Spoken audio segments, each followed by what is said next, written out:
Nope, because my microphone was completely muted. So, hi, can you hear me now?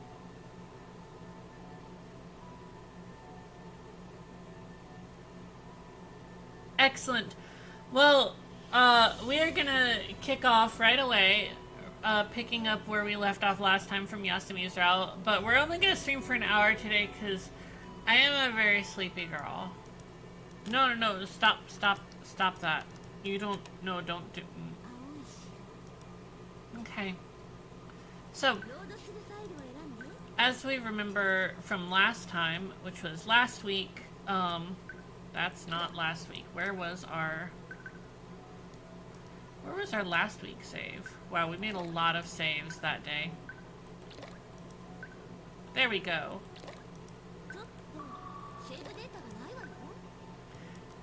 Girls running on the beach. Alright. So, remember, of course, we got to, through the first day of Yasumi's route. We had similar events to what we saw in Migiwa's route, but things were presented a little bit differently. And, of course, we spent time with Yasumi instead, where she, like, talked us through, like, cooking dinner, and there were some, like, hints of her fractured home life and some other sorts of things, and how she had a death in the family recently, and all of these other things that we completely missed in Migiwa's route. So, let's keep going and see what more we learn about Yasumi tonight.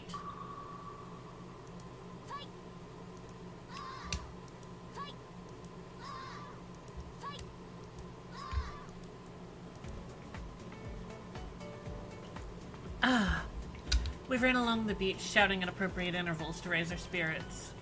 I was thinking of doing something more Kendo-like, such as running silently, but there were a lot of opinions about how we should go about this. I don't dislike this way of running, which is similar to how we run in gym class. At least, the team members should be grateful that I don't make them sing while we're running like the former captain did. It's true that singing while running unexpectedly trains the lungs and stomach muscles, but it's really a mess if you get tired of a song and want to change it along the way.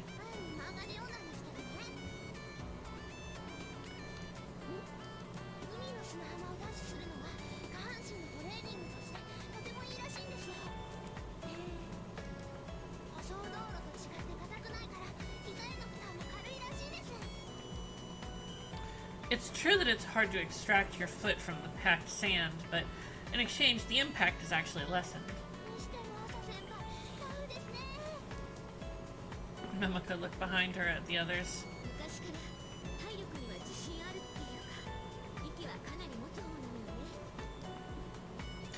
Holding my breath and waiting for the exchange, letting the opponent raise their weapon first, and in that instant scoring a point. That was one of my winning patterns, holding my breath for a long time.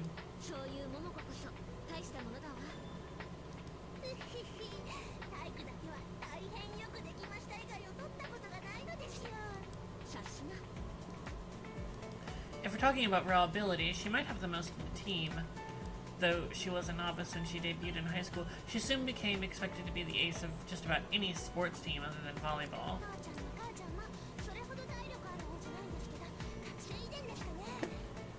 Oh my god, can you see like some of the JPEG artifacts on this image? This is actually really great. I actually really love, like,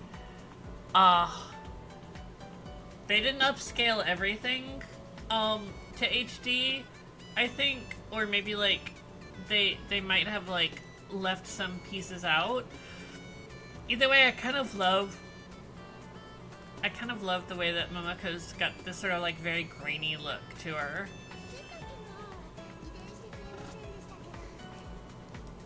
Skipping a generation. I didn't resemble my mother or my father. My indifferent mannerism might have come from my grandfather, skipping a generation. It was about time. I checked the time on Yasumi's beloved stopwatch, which I'd borrowed. Since this wasn't our normal area, I didn't know the exact distance, but I could calculate an approximate one using our running pace, and, well, it was about time to turn back. Whether it was because of the warmth or the reflection of the sand, or just because we were running, when we stopped and the wind against us stopped as well, I started sweating like a dam had burst.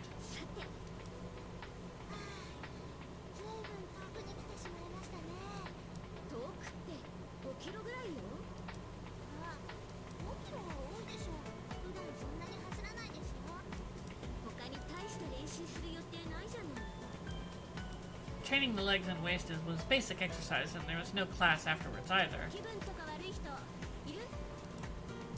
I heard complaints of being tired and panting, but no one seemed to be in especially bad condition.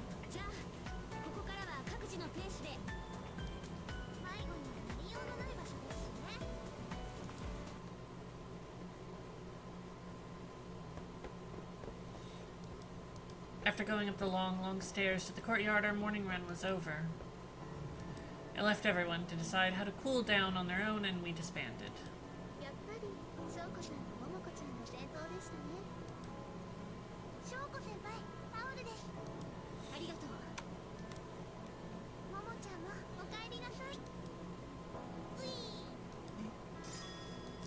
After taking the towel from Yasumi and wiping away the sweat, she lifted her face as if she'd forgotten to ask an important thing.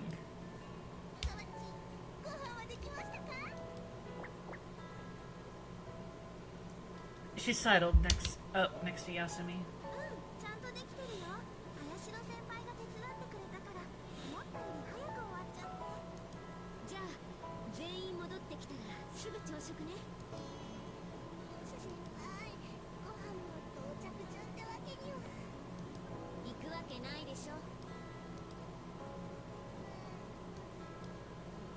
Momoko was silent. The only one who protested was her stomach.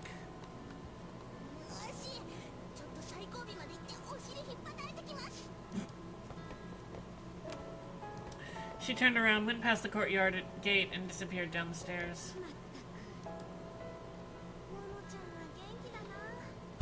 She sure is Genki.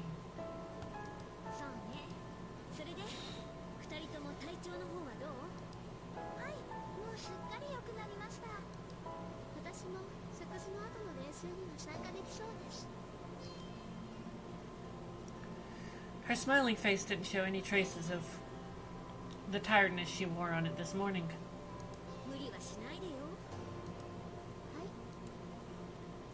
If these two were all right. I didn't know her name nor where she came from, so I could only refer to that girl as that girl.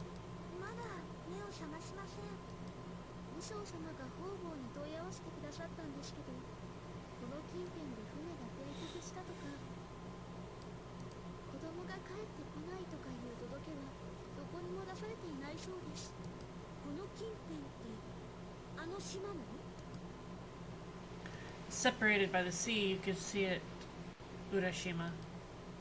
I estimated that it was at most 10 kilometers from here, and the closest distance might have been only half that, though it was a dangerous sea filled with reefs, and it wasn't Sleepy girl syndrome. Sleepy girl syndrome has laid me low. Huh. Though it was a dangerous sea filled with reefs, it wasn't an unswimmable distance. Or, like the monk said, if you were lucky, you could probably drift to shore alive.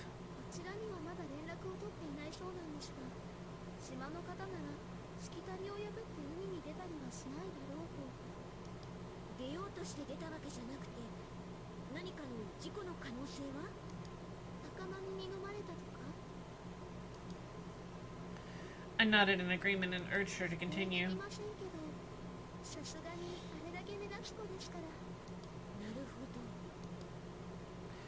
Many islands struggle with depopulation. Urashima is no different and shouldn't really have a large population anymore. If such a beautiful girl lived there, rumors should have at least reached here by now.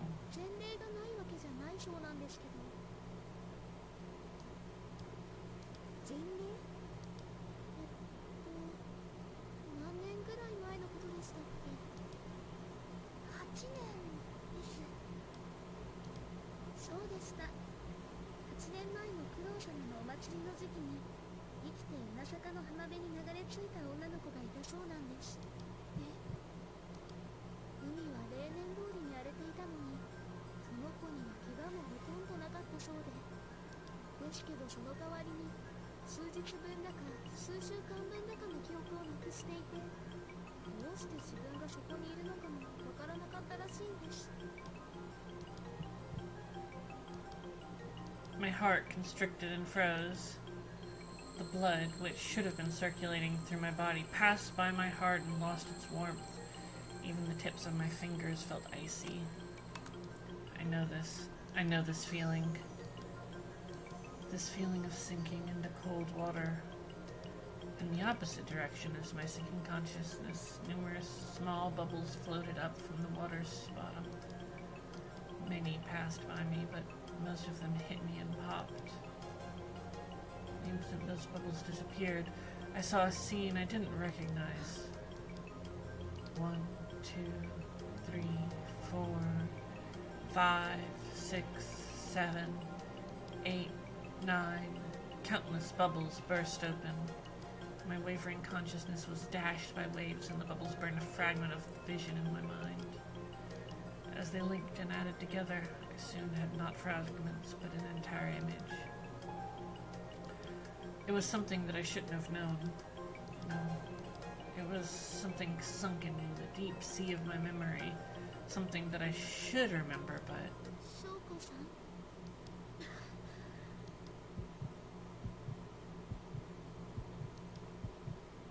As if trying to make up for lost time, my frozen heart started pumping rapidly. The blood flowed through my body and my face moved. I blinked once.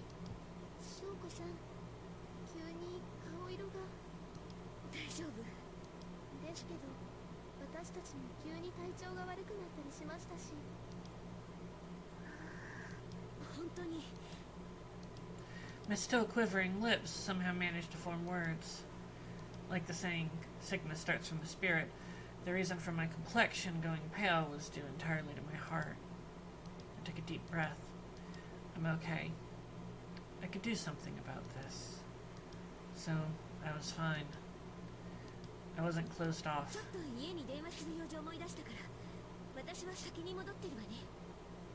Yeah, so I wanted to know the answer 1 minute, even 1 second faster.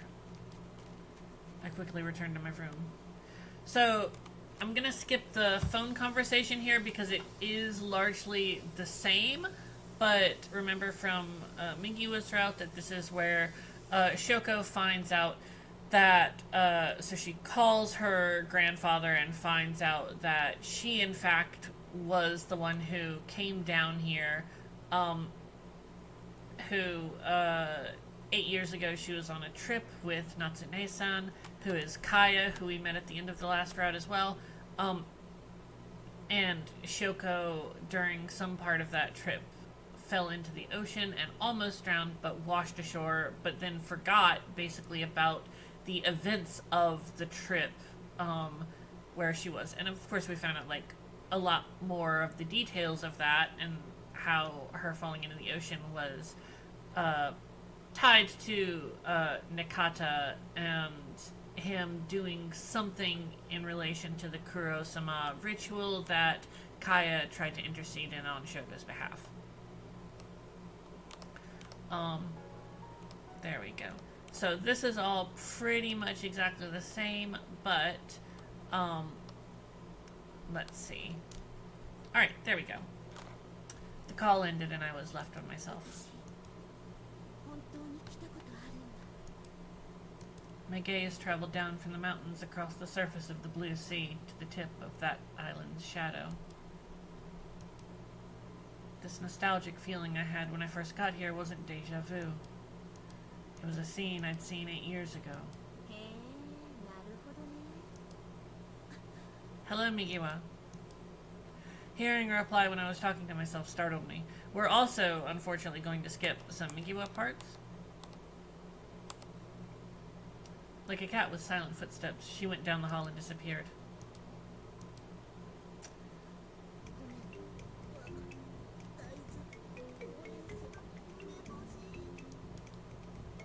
Eyes shining, Momoko went over the items on the menu one by one. She went from one end of the table to the other, and once more, and then, like when checking the safety for safety, like when you're looking both ways before you cross the road, she checked again side to side.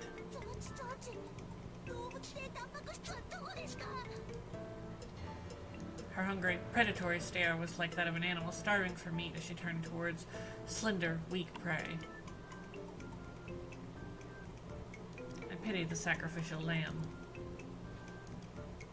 Pressured by a feverish stare that was almost physical, Yasumi slowly retreated.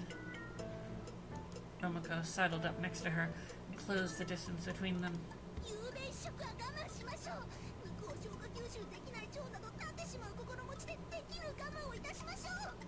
Okay, we are also going to skip Momoko's meat conversation, but I do love Momoko.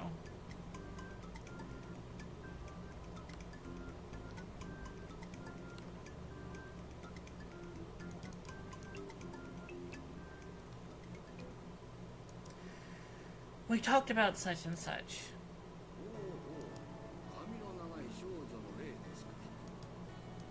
Whether due to his profession or character, the monk didn't deny the possibility of ghosts and nodded along.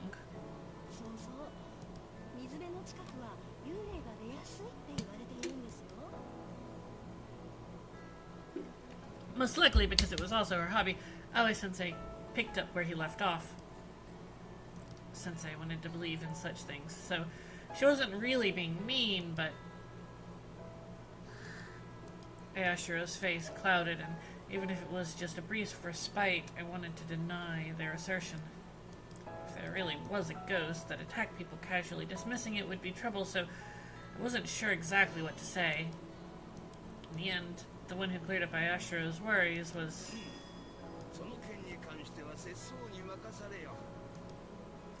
the monk, saying such in a dependable voice.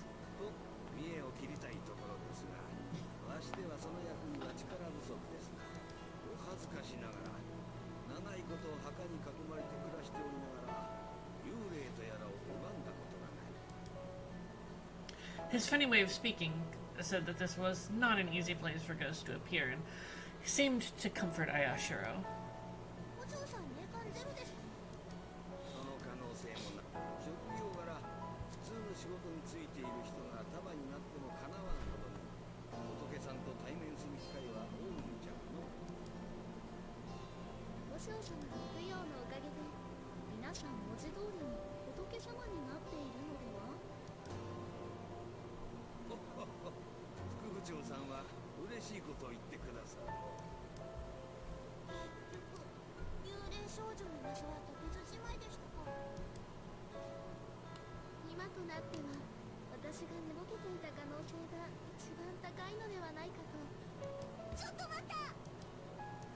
Ashura had put her hand to her chest in relief, which was broken by Momoko's voice as she shouted, "Wait!"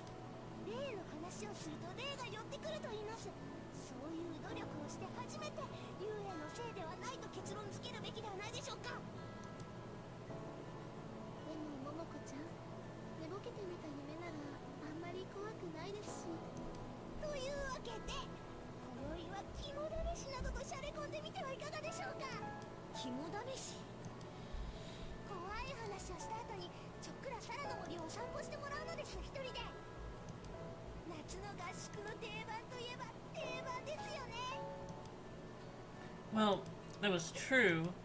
At last year's camp, we had to go to a room in the old school building alone because of the senpai's traps. It was pretty harsh, but Ashura made an objection, and I silently showed her that I was in agreement with her. As a victim of the ghost, this wasn't just a simple game to her. There was always the possibility of danger. With the addition of a ghost to the normal traps, there was the saying, discretion is the better part of valor. But countless things were dangerous, and in them, the Kendo team, you couldn't stay away from every one of them. It was a matter of balance, and I was conflicted about whether or not to accept Momoko's suggestion. As captain, I pondered which recommendation to support. I put the bowl of miso to my lips, looked at the ceiling, and...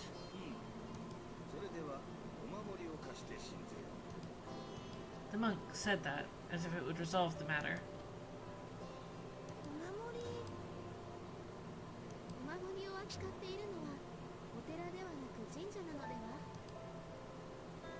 密教系の寺院だと陰陽道が混じってるから毒とかあったりなんかはするけど、仏教のお守りというとお守り本尊とかですか？さすがに仏像を持ち歩くのはちょっと数珠とか。いやいや、そんな霊剣頼みのものなどよりはお嬢さん方も手にして心強いものじゃろうて。 The monk gripped something we couldn't see and held it up in an upward stance. その目を雲打ちと申す。 Yes, here we go. Kumochi again. He gave a sharp downward slice as he held the sword in perfect ready stance, aimed at the eyes. お守りって日本刀か何かですか？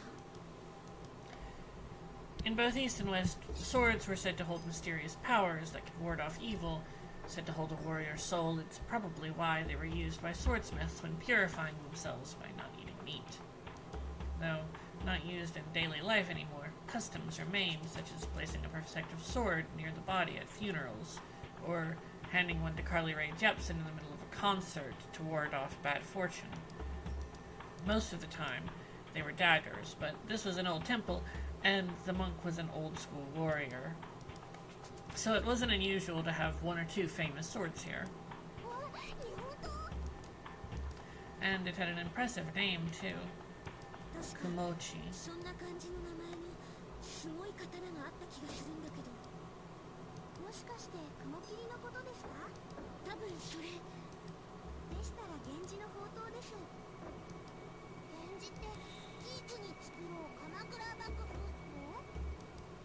そうそう、源頼朝とか源義経とか。ってことはちゃんと800年ぐらい前の。作られたのはもっと古くて平安時代の。 Yasumi seemed proud that she knew that. Though she cocked her head to the side, no other answer came. She turned her troubled gaze to the knowledgeable sensei. Sensei realized she was being asked for help. Pushing up the bridge of her glasses, with her middle finger once, she said in a refined voice, 元家に二振り剣あり、秀樹膝丸と申しき。雲切りではなく、慌てず騒がず最後まで聞く。慌てるなんとかはもらいが少ないんだから。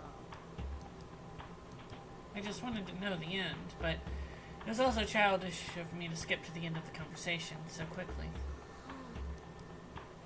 I quietly listened. 源頼光って知ってるかしら？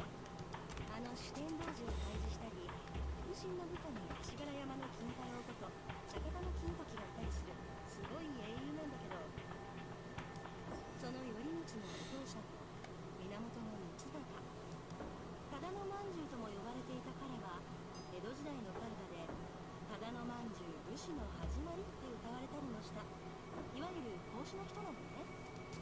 それで道長さん、天下守るべき者良き太刀を持たではいかんせんなんて張り切っちゃって、八幡大菩薩の助けを借りて作った最上の刀が。 So it was those two swords. Hachiman Daibosatsu was the god of the bow and victory, so had the faith of warriors. It seems he was deeply connected with Genji. それで秀樹膝丸は息子の頼光さんに引き継がれ、それぞれ普通じゃないものを切って名前を変えることになるんだけど、宇治の橋姫の腕を落とした秀樹は鬼丸に、四尺ばかりの山雲を切った膝丸は雲切りに。 Sensei nodded. 言霊を重んじていたせいかしらね。昔の人って何か特別なことがあるたびにコロコロ名前変えたりするのよね。秀樹の方なんか鬼を切っては鬼丸に、四宿にも似た音を出しては獅子の鬼、隣にあった自分より長い刀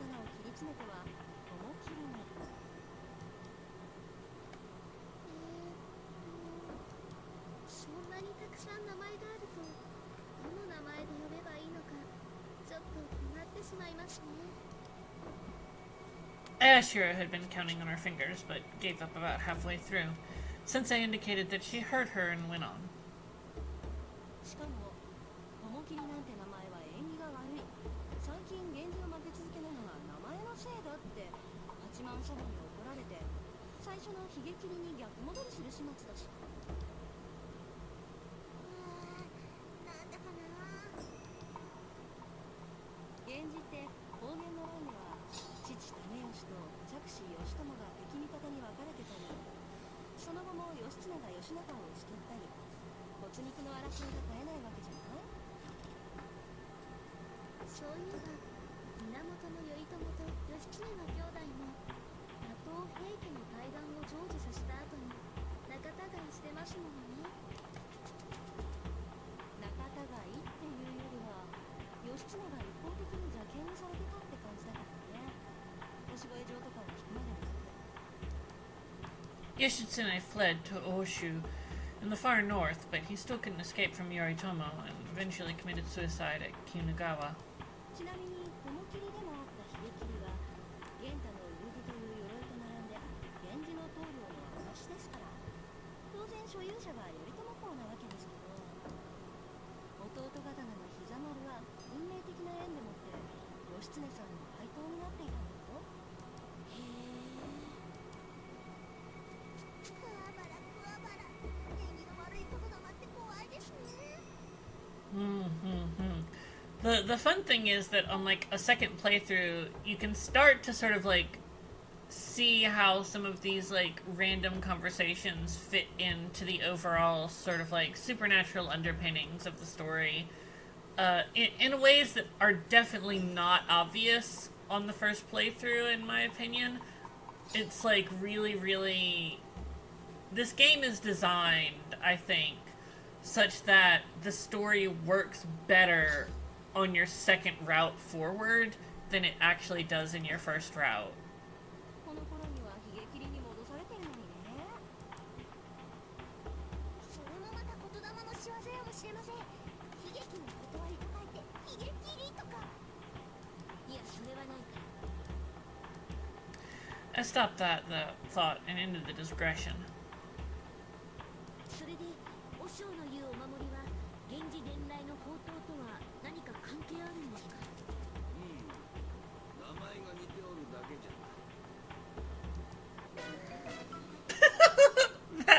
That sound cute. What was the point of that long digression? Perhaps used to nonplussed looks, the monk didn't really seem fazed by that and continued. こちらの刀の名前の由来は別の故事から来ておる。それゆえ雲打ちは刃を持たぬ木刀なのじゃ。単なるただの木刀ですか。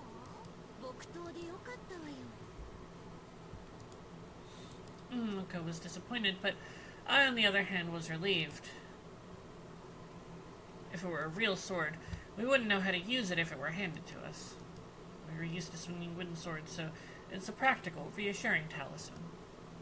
それに単なるただの木刀にあらず、雲打ちはありがたい霊木でもって作られたありがたい木刀なんじゃ。 It seemed to be a virtuous sword. おなさかに伝わる鬼退治の話は花子さんから聞いておろうが、浦島にはその続編とでも言うべき昔話がある。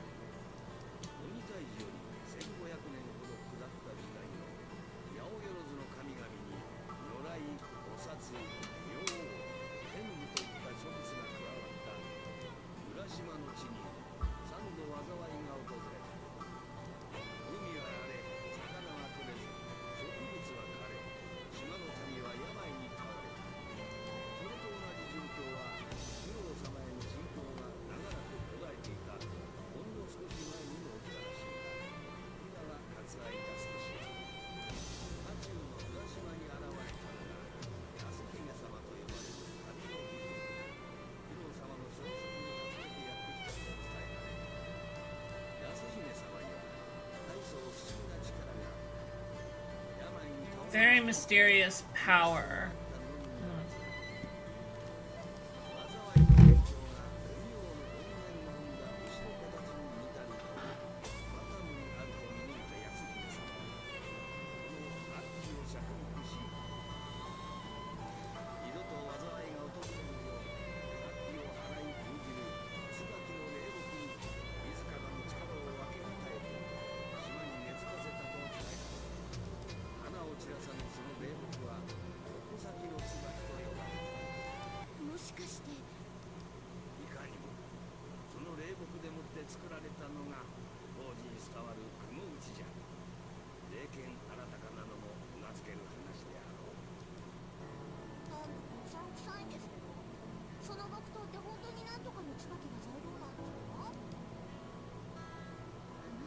所内記というのも話などではよくありますけど。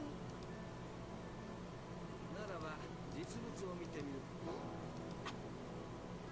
サラの森の深いところに開けた場所がありましてな、そこに一本だけ赤い花を咲かせる椿が生えておる。わしが見る限り、その椿は Reaches out longingly. It's so long. It's so long before we can get to Kohaku's route. 実在する植物が本当に枯れずにいることができるのでしょうか。さて、安姫様の力を与えられた分身であるなれば、枯れるのも当然かもしれん。安姫様は一見したところ13、15の乙女でありながら、その実、度合い80を優に数えておったとの。年を取らない。残の肉を食ろうたそうだ。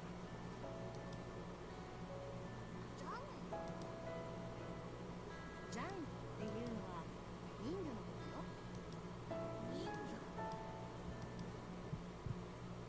The words made my heart race.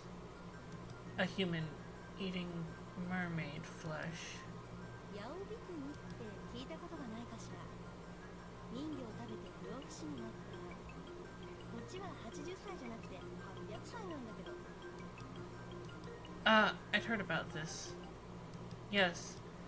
This shouldn't be shocking news. そういえば、ヤオビクニには玉椿姫なんて別名があって、北へ北へと椿を植えて歩いたって伝説があるのよね。浦島インディーズの安姫様がメジャーで全国デビューして80から800に増えたってとこですか。 It might be the opposite. にしても800ってすごい長生きですね。こっちの安姫様は体弱いから80はともかく800歳はちょっと無理ね。え？何そんな顔してるのよ。体弱くなくってもさすがに800は無理でしょ。あ、冗談でしたか。 But seeing Yasumi's surprised look, maybe it was an inappropriate joke. I wanted to apologize, but the words didn't seem to come out. では本日の肝試しはその床先の椿まで行ってくるというコースにしましょう。ほら桃子。 I lost the chance to apologize.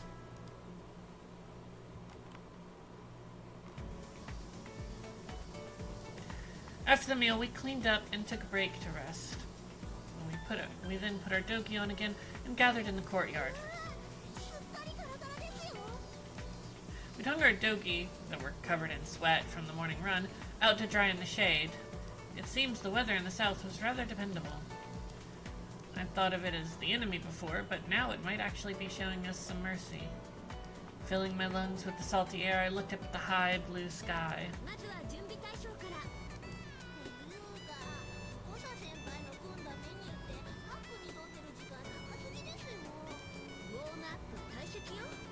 柔軟とかしっかりやっとかないと怪我の元だからね。 The wind flapped against the sleeves of our dogi and the cuffs of our hakama as we moved our arms and legs. Warming up was not as necessary now as it was in the winter, but as a school team, it's more important to prevent injury than to become strong. No matter how much you practice, if you're injured during a critical time, it's all meaningless.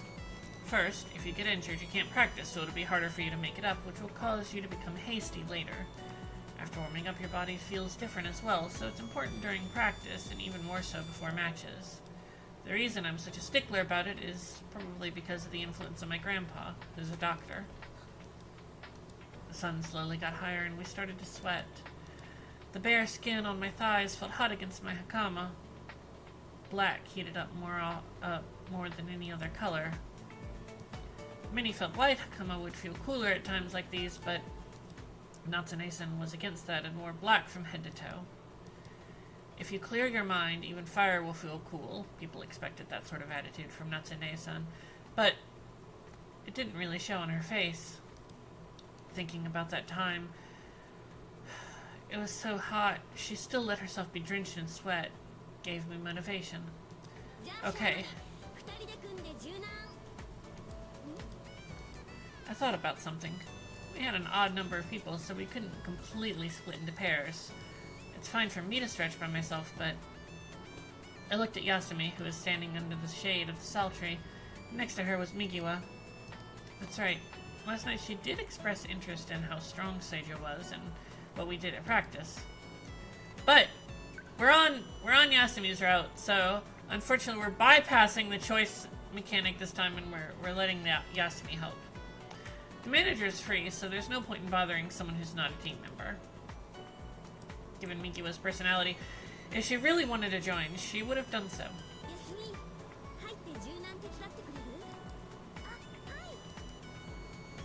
Yasumi ran out from under the shade of the tree.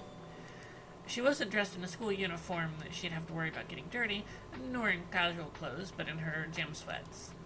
Wearing that, it'd be okay for her to sit on the ground, and no matter how weak she was, stretching should be... The sun was shining brightly, but I pushed aside my worries. Well, if she started to look bad, I'd tell her to stop.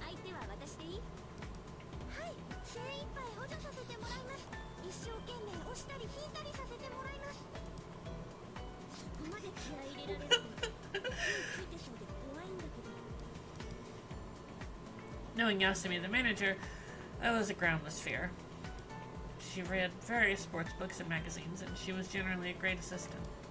Of course, reading and putting stuff into practice wasn't always the same, but I was only a little concerned. Nothing had happened, and it was now Yasumi's turn. I had Yasumi sit on the stone pavement and spread her legs. It's best to have your toes pointing straight up. Yasumi might have been prepared for this, because she didn't say anything. I was behind her and held her down, her thighs with both my hands. Supporting her upper body with my bent knees, I slowly pushed Yasumi forward.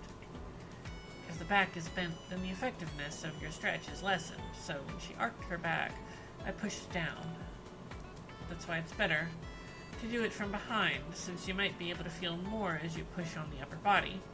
This is definitely a service shot, but I feel like it's a service shot for Yasumi.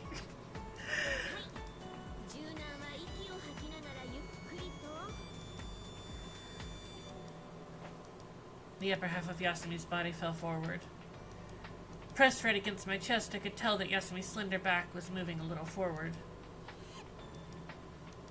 I could sense her soft thighs quiver beneath her sweats. Her palms and fingers also did the same. That was about it. Her scream was sharp, but it would only delay the inevitable. I slowly used more force and pushed her down.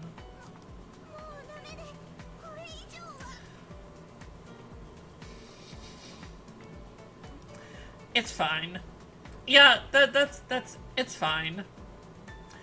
Maybe I got my understanding of the body from my grandpa, who had a constant stream of patients visiting, but her body was whispering that it... Well, since it hurt that much, I eased up and let Yasumi catch her breath. A gap created where our skin had been touching. The air flowed between there was cool. After taking a breath, I waited for an appropriate time and pressed her back down again. If Yasumi couldn't even stretch this much, I was really worried about her future.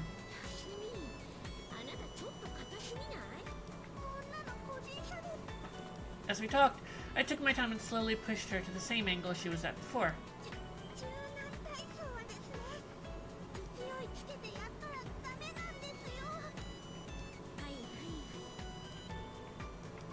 I didn't plan on listening to her and gave an apathetic response. I wasn't really forcing it. I reached the first goal, going past the previous angle. See, I knew it would be okay.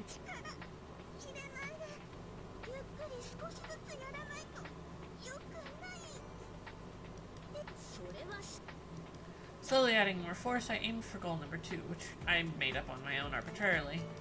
Her quivering back became hot and her shirt became drenched in sweat. It might be due to improved circulation. Yes, Shoko, I'm sure. It's simply her improved circulation.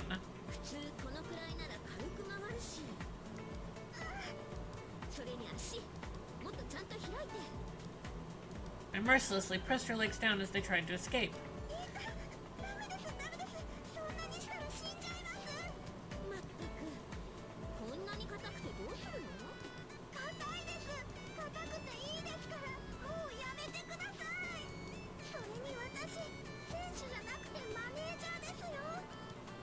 ジャーでも健康とか大事でしょ。 Let's not talk about being above average or even average. This was just too horrible. I'm not wild about this scene. 体が硬い人は柔らかい人に比べて血行とか悪くなることが多いから。血行が悪くなると老廃物や乳酸が溜まって太りやすくなったり。よくできました。 As a bonus, I relaxed my hands. Yasumi took a breath and looked a little bit proud of herself. 本で読みましたから。 I knew she had more of that in her. それだけ知ってれば十分でしょ。あとは実践あるのみよ。お風呂上がりとかに柔軟やってないです。じゃあこれからはやっときなさい。 If I tell Momoko that this is for Yasumi's health, it should probably be able to keep up for a while. 血行を良くすれば。それ違います。貧血は血液中のヘモグロビンが不足するのが原因ですから。こんなことしても。 Wow. If she's really lacking hemoglobin in her blood, I wonder if there's anything that could help with that. 休みって貧血なわけ？ヘモグロビンとかはそんなに普通の数字と変わらないみたいで。低血圧？はい。じゃあやっぱり柔らかくしとかないと。 Pressing against her, I went for goal 3. 優しくしてください。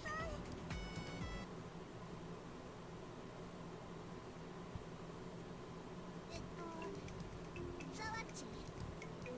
なにももちゃん。お昼ご飯はこれで全部？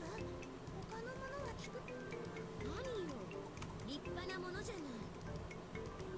In a bowl of ice, white salmon noodles floated. Just looking at it was refreshing. The ice hitting the glass made a hard, clear sound like a wind chime. For a brief instant, I could forget the summer heat. The difference in temperature caused drops to form on the surface of the bowl, which collected on the table, giving the impression of a water sprinkler. As expected, salmon was a food to eat during summer. There were onigiri without filling, and they had ones with salt, seaweed, and also dried plum. ほら、刻みのりにわさびにおろし生姜。薬味はあっても具がないですよ。具ってそうめんに具？錦糸卵とか刻んだハムとか場合によってはカニカマとか。それじゃあ冷やし中華とかの盛り合わせだよ。え、そうめんにもつけない？つけないとおかずなくない？私の家ではつけません。それにハムもお肉だけど錦糸卵も卵だし、カニカマは。 Imitation crab wasn't a fish cake. What was it made out of again? It wasn't made from tofu that's formed to resemble meat. I think it was made from some sort of fish. The closest thing to what Momoko wanted were the daikon, carrot, and cucumber sticks. サワッチまだ無駄なあがきをしてたわけ？そういえば朝ごはんにもタンパク質はなかった。納豆はあったよ。動物性タンパク質はなかった。 She forcefully stopped Yasumi and, in a depressed mood, held her head. うわぁ、なんということでしょう。 Holding her head, she looked up. 肉。 And sadly, once again, we're skipping the bulk of Momoko's meat extravaganza, but I do just want to reiterate that she is my daughter, and you need to feed her. このままではし。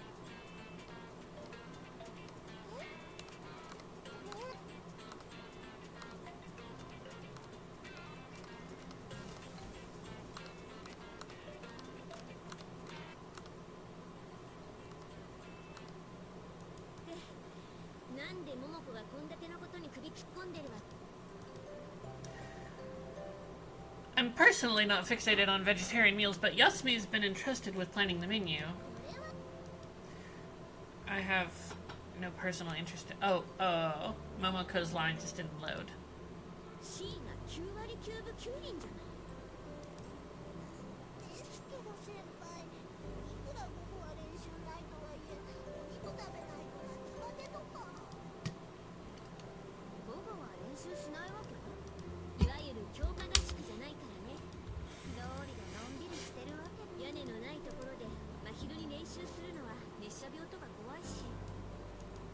When you're practicing in summer with the protector on, you have to be careful to replenish your body fluids. 何を軟弱なとか言いたいところだけど、私も結構夜型だし、人のことは言えないか。そういえば、昨夜も部屋にいなかったみたいだけど、夜中に一体何やってるわけ？そうね、太鼓棒気取りかな。太鼓？州の文王に仕えた賢人でね、士官前は毎日のように釣り三昧してたことから、釣りをする人のことを例えてそういうのよ。 You might use them as a metaphor for people who go fishing. もっとも中国だと下手の横好きな釣り人のことを言うみたいなんだけど。右輪さんはどうですか？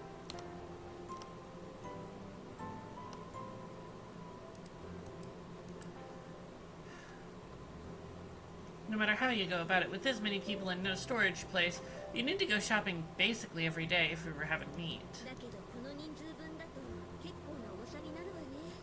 あと一人か二人。私が行きます。あ、綾代先輩は休んでいてください。買い出しは先生の車で行くから大丈夫です。車？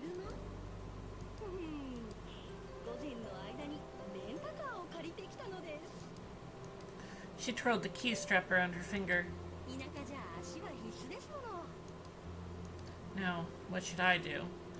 And so, we are of course going to help Yasumi with her purchases. Unfortunately, there's not like a lot of interactivity during this one run of things, just because a lot of them are like the very obvious like Yasumi route choices. じゃあ私もそっちについていくわ。 I decided that I should go along to make sure that Yasumi doesn't overwork herself. いいんですか？結構荷物になりそうだし、だったら人手が必要でしょ？別にそれほどでも。 Hello, Lappy! じゃあ手伝ってもらえますか？いいわよ。あと一人は余裕で乗れそうだけど、桃子も一緒に来る？ Hello, Lappy. Unfortunately, I'm such a sleepy girl that I am not going to be streaming for much longer tonight, but I'm glad that you could stop by in time to see Yasumi this week. じゃあ先輩と二人でごゆるりと。ももちゃん？ I love how Momoko is maybe... I already liked her. She might just be my favorite character in this game, just because she encapsulates the vibe of a visual novel from this era so thoroughly. She is such a 2008 like Genki girl. 先生、馬に蹴られないよう気をつけてください。じゃあ調査先輩ラブですから。 Love this kara. だからももちゃん。まったく。だいたい夜に備えてすることって何よ？海に泳ぎに行ったりするの？いえいえ、ちょっとばかり仕組みをですね。ももちゃんも何か作る予定なの？ If that's the case, it'd be better to go shopping with us instead. I really thought this was about food. じいちゃん仕込みのトラップで皆さんを恐怖のどん底に叩き込んでヒー言わせてやりますですよ。トラップって I got a bad feeling suddenly. あなたが言ってる仕込みって料理の仕込みじゃないわよね。なんで料理の仕込みをやって皆さんを恐怖のどん底に落とさなきゃならないんですか？いや、あんまり肉肉言ってるから。そこまでカーニバルが想像されると仕込みの方向性として微妙にかすったりしないこともないですけど、スプラッタより腰くねないですよ。 I didn't really understand the difference, but it seemed to make a lot of sense to Momoko. 今夜の肝試しは私が仕切ります。ああ、やるんだ。穴棒ですよ、やりますよ。仕方ないわね。悪いんだけど、あやしろ。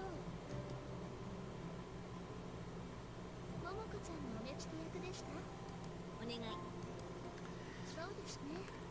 私も怖いのは得意ではない方ですから、あまり張り切られると困りますし、翔子さんとやすみちゃんだって自由時間なのに買い出しに行ってくれているわけですし。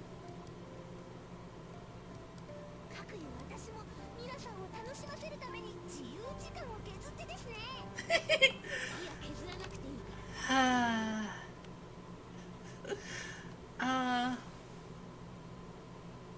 相沢さん、幼いさん、そろそろ出るわよ。はーい。それではさ、千代田先輩、お土産よろしく、肉よろしく。A little bit after the meal was done, we finished preparations for heading out, and accompanied by Momoko's meat farewell, we got into Aoi-sensei's rental car. Unosaka has many curves along its roads, but Sensei's driving was unexpectedly smooth, and it'd be a little while before we could possibly get car sick. It wasn't really polite, but I hadn't known what kind of driver Sensei was, and so I'd been a little bit concerned, especially having watched Azumanga Daioh, which made quite an impression on me when I was younger, I know, for sure. She seemed to be in a good mood as she hummed along. While driving, she glanced at Yasumi and I through the rearview mirror. とりあえず、今夜はお肉っていうのは決定なのね。メニューから肉を外したりすると、また桃子がうるさいですからね。手っ取り早く精進料理終了って印象づけるなら、レバニラ炒めにでもしとく？ It was a common food to provide stamina to get through summer. It was easy to cook, and with the right pots and heat, you could make a pretty large amount. You could garnish it with sprouts to increase the nutrition, and if you added red or green bell peppers, it would probably add a little bit of color too. 先生、レバーはちょっとな。大の大人が好き嫌い言わないでください。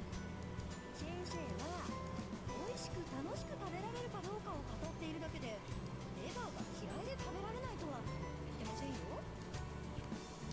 The most difficult thing was that the second dish accompanying the main one would also be a dish with strong taste.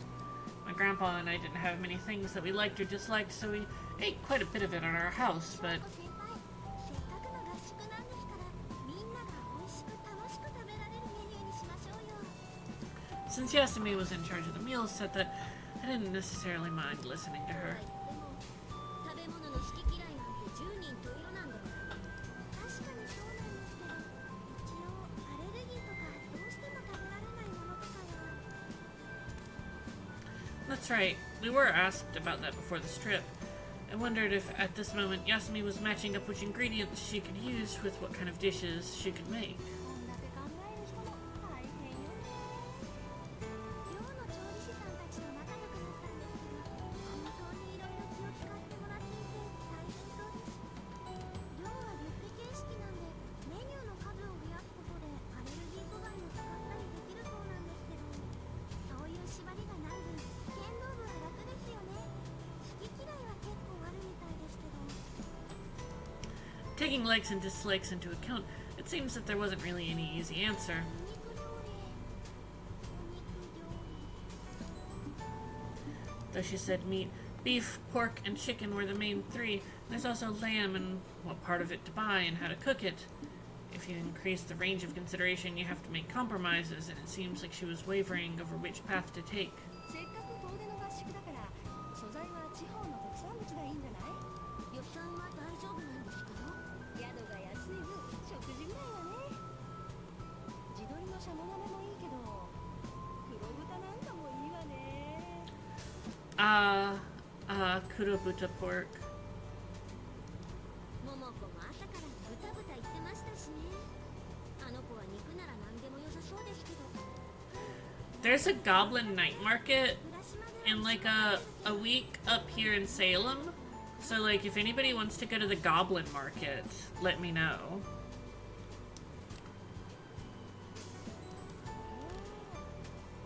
Goblin market, yes. Yasumi had been searching her head for recipes. She looked up and met Sensei's narrowed eyes in the rearview mirror. 浦島の牛に目をつけるとは、相沢さんもやるじゃないの。あ、ガイドブックとかで予習してきましたから。I don't know what it will be at the Goblin Market. I think it's an arts and craft thing primarily, but I'm maybe gonna go and check it out. I will let you know. Yasumi looked down as if it were natural to do so when making preparations as a manager. Sensei narrowed her eyes. 勤勉なことは良きことかな。浦島の牛は純血に近い昔ながらの和牛なのよね。 She confirmed this with Yasumi and then started explaining to me, who was the only one who didn't know about ancient cows. Telling these stories seemed to be more of Aoi Sensei's natural calling than her actual job as a teacher. 昔ながらとは言っても、義士は神殿にはその地には龍が小兵病弱なしって書かれてるから、それより後のことだと思うけど。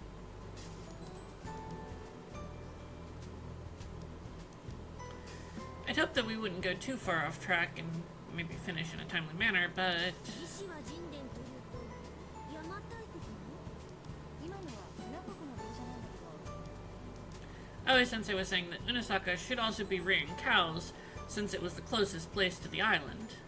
And then the remaining question was, in the past, when did this island start raising cows? According to Sensei's pet theory, it should have been something like the foreign Oni in the past that brought cows to the island. 鬼の正体は漂着した外国人って解釈をよく見るけど、最後に牛に化ける子にも、見慣れない外国人が角のある見慣れない生き物を連れていることに驚いた人が加えたエピソードかもしれないよね。 It said that for people who weren't used to seeing horses, when they first saw someone on horseback for the first time, it looked a little bit like some huge half-human beast. And for uncivilized tribes who didn't wear clothing, when they first saw someone with clothes on, they thought that it looked like a strange type of skin. This may or may not be part of the writer or character's absurdly cliched trope and slight racism leaking through.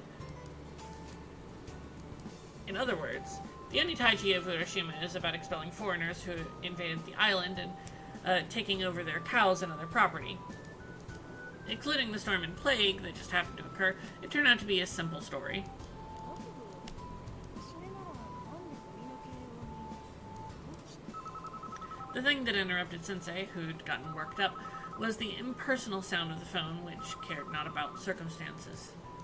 Sensei, who couldn't take her hands off the steering wheel, glanced at the cell phone in the drink holder. あ、ごめんなさい。どっちでもいいから先生の電話出て。It seemed she wasn't going to return the call later, but did want us to answer it. It seemed she wasn't a phone call that students weren't allowed to know about. If this were a phone call from Shoshinji as a professional, then shouldn't she miss the call and just call them back later? Well, I don't mind picking up the phone. But what do we do? Let's make this our last choice of the night. Do we pick up the phone? Or do we let Yasumi pick up the phone?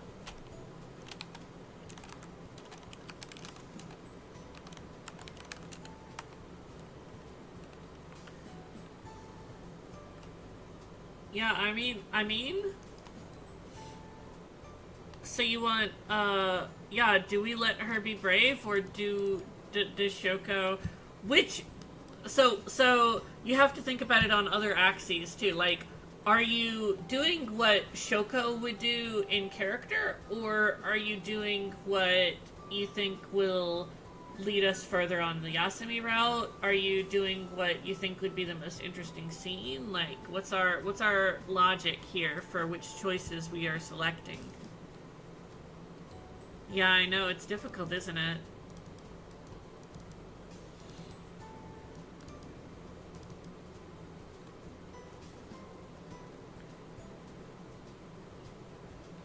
It is interesting to know who's on the other side. I'm sure I will complicate it further by saying that we will know who is on the other side no matter what. But you've both said that we are going to pick up. And so we are going to quick save. セーブしたわよ。 Actually no, セーブするファイルを選んで。 let's properly セー save. ブするファイルを選んで。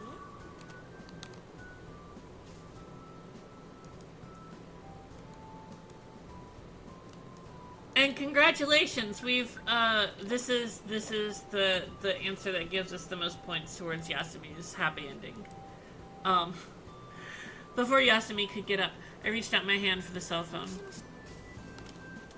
I used a safe greeting. I've tried to work on it, but it still seems like I'm not really friendly enough.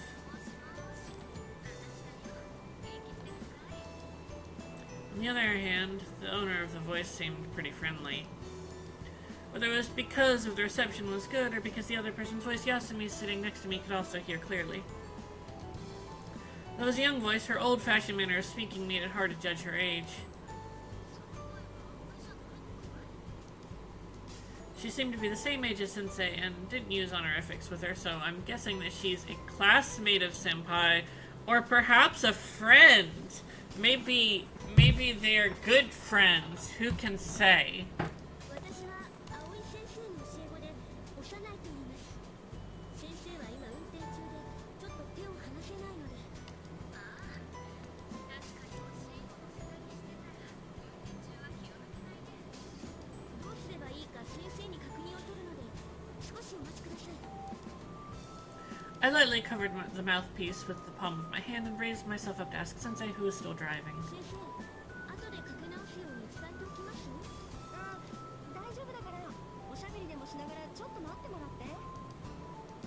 Sensei saw an appropriate place and started pulling the car over to the shoulder of the road. What a rough way of treating someone. But Sensei could also hear who was on the phone and seemed like she knew she'd be fine with it. お待たせしました。 But still, even though it was Sensei's friend, it was someone I'd met for the first time, so what in the world should I talk about? At a time like this, I guess it should be the weather.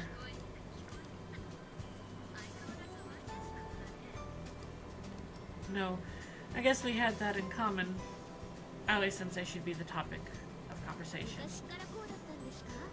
私が知ってるのは大学の頃からだから、そんなに昔ってわけじゃないけどさ。 Sensei stopped the car and got out with cell phone in hand. Yasumi and I also got out. I gave a big stretch and took a deep breath of air. It felt different from the air-conditioned car. There was the heat of summer and the direct sunlight, but under the tall sky and wide sea, this felt much more suitable. Because the road was next to the sea, the salty air blew through my hair. お待たせしました。葵です。久しぶりだね。私だよ。マルクの教師だって聞いたけど、つつがなくやってるかい？それはもちろん私のカリスマっぷりは大したものですよ。不妊症症部活の顧問にスカウトされましたし。歴史のかい？正解は剣道部です。いやいや、待て待て。まだそこらじゃなかったか。あんたはともかく親父さんは剣の部スカウトだって。まったく、そいつは耳でないだけ。ひどい言い草です。確かに今いる合宿先がお父さんの紹介なんですけど、覚えてます？前にゼミで話した鬼ヶ島の話が伝わってる。浦島がある裏坂かい？ええ、そこの昇進寺というお寺に。おやおや、なんとも素敵な話だね。私も仕事からもね、そこの近場にいるんだよ。 Oh wow, Sensei's friend from college is also nearby here, by coincidence. 近場ってどれぐらいですか？車なら1時間かからないね。でしたら今夜あたりお寺に遊びに来ませんか？和尚も Oh wow, and Sensei is inviting her over to drink? やりましょう。それは残念な話だね。日が沈む前にこっちを離れて。 Ah. Ah. 翔子先輩。 We were standing a little bit away from Sensei. Yasumi peeked up at me and called my name in a low voice while tugging my sleeve. 今の話だと夕方までなら大丈夫ってことですよね。そういうことになるわね。私たちが降ろしてもらって先生に遊びに行ってもらうっていうのはどうでしょう。though they hadn't discussed it prior, they were within distance of meeting, and it was someone that since I hadn't seen in a while. Fate was a strange thing, so... Alright, okay, I lied. This'll be the actual... I forgot how quick this one comes. So, do we want to be alone with Yasumi and possibly have Aoi-sensei hook up with her crush from college? Or do we say, no, that's definitely not good. That's not good. We can't just, like, as students... Bye, Sensei! あ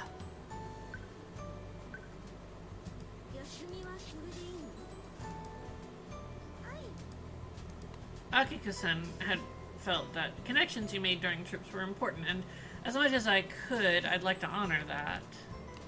This might not be a new meeting, but it was definitely a connection during a trip.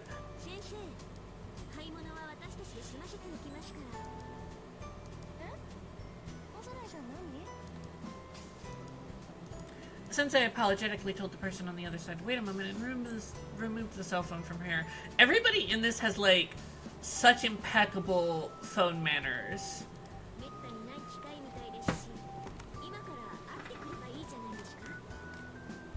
I do feel like that's, like, not unusual, but also, I do feel like generally media portrayals of, like, phone manners I've seen among characters. I mean, like, in Yuri and anime and generally worldwide has gotten, like, more lax the further we've gotten into the 21st century.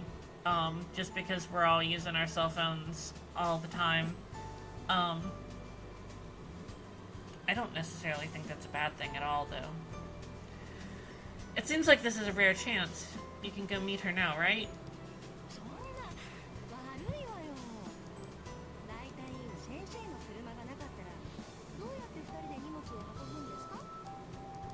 We were only going to buy enough for the 3 meals until lunch tomorrow, but it was for the entire team, so it would be quite a bit. In addition, there was a list of snacks and sundry goods that we needed to buy. It's true that without a car or something, it'd be difficult to transport everything back to Shoshinji.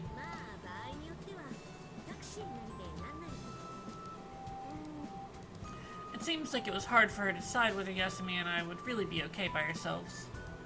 It seems that she was wavering between the goodwill of her students and her duty as a teacher. What tipped the scale to one side was the voice on the cell phone. Wow, she is very excited about this. At that answer, Yasumi smiled. As if she couldn't hold it in, she really did give a very joyful smile. Alright. And unfortunately, because I am an extremely sleepy girl, because I am so sleepy, we're going to have to call it there for tonight. And we will be back next week with more Aoi Shiro, and we will continue on Yasumi's route.